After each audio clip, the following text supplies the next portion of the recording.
Good afternoon. It's Thursday in the afternoon, November 19th, and I'm coming to you now with a couple of new video updates. And given the new restrictions we're seeing with coronavirus, and at the request of a number of parishioners, I want to get back to making more frequent videos for you who are trapped at home and who aren't able to join our congregation for liturgies.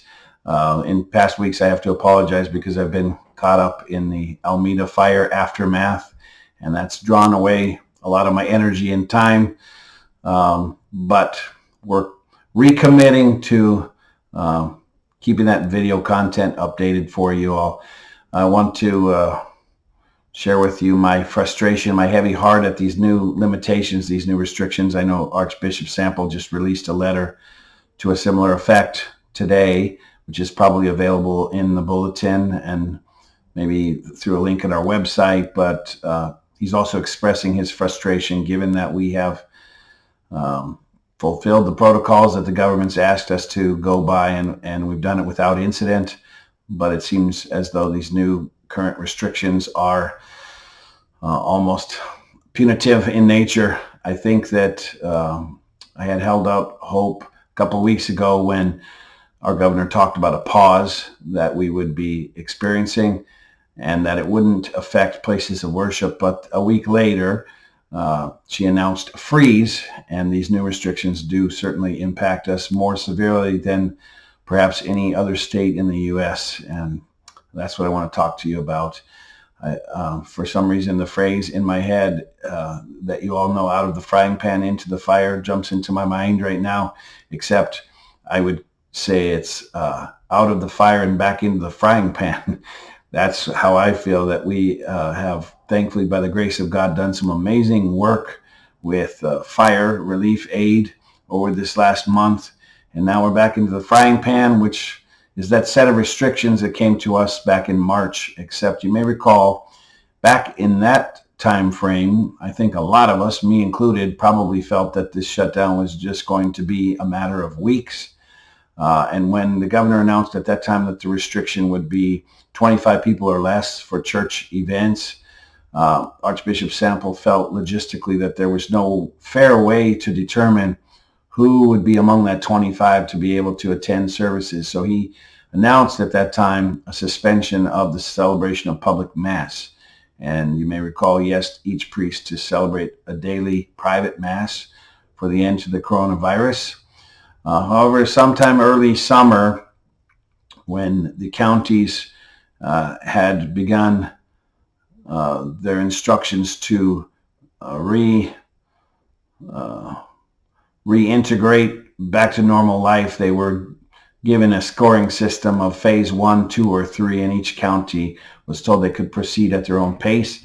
At that time, Archbishop sort of deferred his decision on this to local pastors, and he said at that time, get whatever you can get, because perhaps your county will proceed forward faster than Multnomah County where he is. I think he still holds that mindset now, that 25 people is better than 0, although it's quite burdensome. So we're going to try and proceed ahead, although the restriction is fairly heavy, as I say. The couple of things that you need to be aware of going forward, according to that same announcement, our office is closed. For sure, it's closed until December 2nd is completed, but we think at this point, after seeing this cycle play out multiple times, that it will probably be extended through the rest of the calendar year. And I advise people it's better to proceed ahead with that and maybe get some good news that we can celebrate rather than being once again disappointed about a further extension. So I'm telling our staff, prepare that this is the reality through the rest of the calendar year with our office closed. It means that there will be no walk-in traffic and no volunteers working in our office. I'm required to allow all of our staff to work from home if they can complete their duties. We're trying to set up a few extra laptops even to make sure our staff can do that effectively. But there are certain duties that we may have that physically require us to come in, certain financial matters, signing of documents, other things. For priests, that includes hearing confessions and counseling. We're not allowed to do that remotely. So we will have direct encounters with people, but it's by appointment only over the phone. There will be no drop-ins for that. So if you need to see us for any matter, please call ahead. We'll try to arrange a time and then physically be here to meet you at the office. That's one thing. The second has to do with the church services. So we're being reduced from 100 people or less per building, and then for us, a 200-person total with 100 in the hall and 100 in our church, down to now 25 or less. So a maximum of 50 total. That's roughly 5% of our normal capacity. That's extremely low. For daily mass, it means minimal impact, I would say. There are times in which we have seen over 50 people for daily mass. A lot of times I do head counts at my masses. There's between 50 and 70. Sometimes we get 35 people. But we do now require everyone to go back to online signups. We had stopped doing that for daily mass because working with that previous 200-person limit, we were never going to approach that. And we were having people just physically sign in as they arrived. That can't work anymore. So we need people to sign up online. The first 25 people who appear, whose name is also on our list, will be led into the church, and then the building will be locked when it reaches its maximum limit. The next 25 people who are on the list will be let into the parish hall until we reach that maximum, and then we'll lock that building. If you're not on the list, we will require you to wait in standby in the breezeway next to the parish hall, and if a spot is available just before the start of Mass, we'll let you in as you sign in.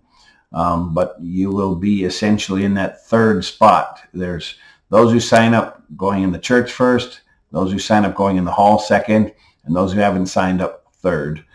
The real challenge will be with weekend services. And I told people at the weekend masses I was at, even if you're quick to sign up, I would ask that you not attempt to sign up for every Sunday. Because of the low number of people allowed, I'm asking families to try to restrict their sign-up attempts to once per month. And that's going to include Thanksgiving. That's going to probably include Christmas at this point. So plan ahead, but please allow others the opportunity also to attend upon occasion, and we'll get through this together. We'll also be restricting our choir numbers to allow more seating. So we'll probably have an instrumentalist and a cantor. We'll have an usher and a reader and a celebrant. That's 5 of those 50 spots, and the others will be as you sign up. Okay, so let's continue to pray for wisdom for our leadership. Let's pray for the end to this crisis, and let's draw closer to the Lord in this time of adversity so that one day, soon, hopefully, we might be able to worship him again unrestricted and freely as God intends. God bless you all, and stay tuned for more videos.